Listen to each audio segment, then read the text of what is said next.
Standards-based report cards are fabulous, in my opinion.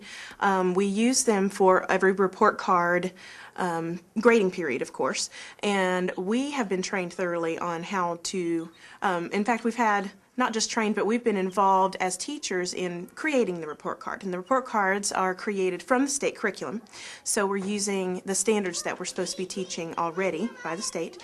Coming from another district who did not use them, I am very wowed and amazed with the standards-based report cards. I love how the parent knows exactly what level their child is at for every specific subject, such as for math. There's more to math than just math. There's addition, there's subtraction, there's patterns, there's a multitude of different individual skills that we teach. And whenever we are looking at the report card and the scope and sequence of our district, we have taught those skills in that grading period.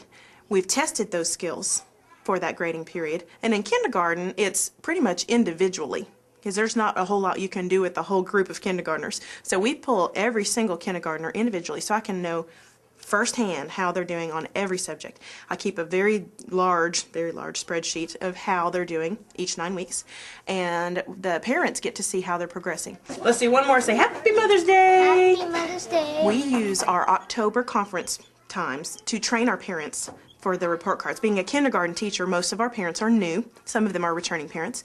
And we are able to use that time to thoroughly examine the report card, examine the skills that are in the report card, and explain how the kids are graded by the scales that we use.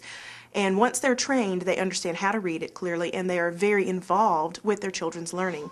At first, the report card can seem very overwhelming. There are a lot of different parts to it. But when the parents seem overwhelmed, what I do is I help them break it down into the smaller portions. And I say, well, on the report card, here's the larger subject is reading or language arts, and under that there are these subtopics that are also important, and under that, and then we go through each skill. And usually what I find out is they really only have a question about what the verbiage means on the report card.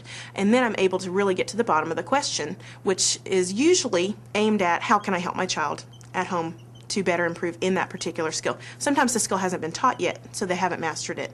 Sometimes the skill has been taught, but the child hasn't developed the prerequisites that are necessary for them to be able to master that, and they need more time. So these things are easily explained to the parents because they have better questions. Back whenever I was using the traditional report cards, I rarely ever had a parent contact me, good or bad. They just signed it and sent it back. Whether the kid was failing, whether they're doing great, they didn't really know what to ask at that point. But with the standards-based report cards, they have a much clearer picture of what they can actually ask. Their questions are very pointed and very direct, and I'm able to sit down with them and teach the parents the skills that they need. What's that one? Pain. Yeah, what's this one? Oh, you're making great words. Good job. Some skills on our report card take a whole year to master. I'm at the kindergarten level, so many of our skills are foundational. We start from day 1 building, and by day 100 and whatever, when we're finished with kindergarten, some of those skills are still being built. Let me give you a sporting analogy.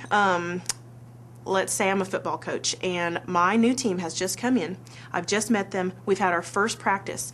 At that point, I cannot tell if my team is going to be in the playoffs, if they're going to be very last. I cannot tell at that point anything, except I can kind of see some strengths and weaknesses of each of the children on the team. Whereas if I have worked with that team and practiced with that team on a daily basis, weekly basis, whatever, I can see over time whether we have a chance of making it or not.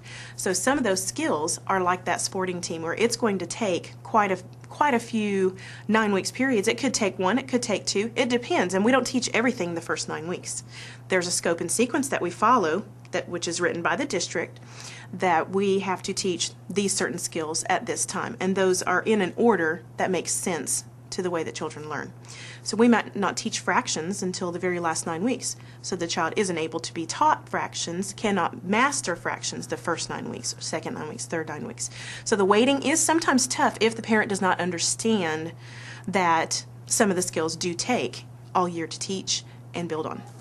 I'm a major advocate for standards-based report cards. I think you can probably tell by the energy that I put in talking about them that I love the fact that I can look at the child's progress each 9 weeks specifically in every single skill. And as a parent, I would feel very relieved to know that my child was doing well in all of those skills, or maybe they're lacking in this particular skill and I would know exactly how to help them.